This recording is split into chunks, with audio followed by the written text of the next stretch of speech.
সবাই ভালো আছো। তো আজকে আমি তোমাদের সাথে কিছু জোকস শেয়ার করব, আশা করি তোমাদের ভালো লাগবে। শিক্ষক, 5 থেকে 2 বিয়োগ করলে হাতে কত থাকে? ছাত্র, জানি না স্যার। শিক্ষক, তুই একটা আস্ত গরু। ছাত্র, স্যার আমি তো এখনো ছোট, আমাকে বাছুর বলবেন স্যার। রঞ্জু ও হাবলুর মধ্যে কথা হচ্ছে। রঞ্জু, জানিস আজ স্কুলে আসতে আমি 5 টাকা বাঁচিয়েছি।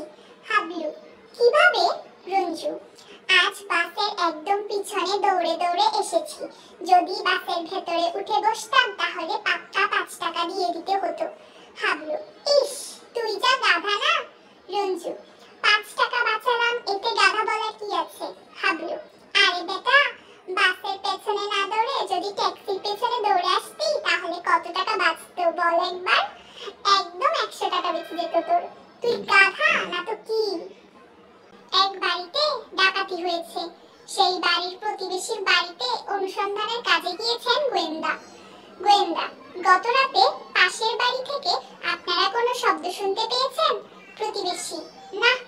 গোয়েন্দা, সে কি, এত বড় একটা ডাকাতি হয়ে গেল, আপনারা কিছুই শোনেননি? প্রতিবেশী, না না, কিছুই শুনিনি। গোলাগুলি, চিৎকার আর ওদের কুকুরটার চেঁচামেচির যন্ত্রণায় কিছুই শোনা যাচ্ছিল না। এক রোগী এসেছেন,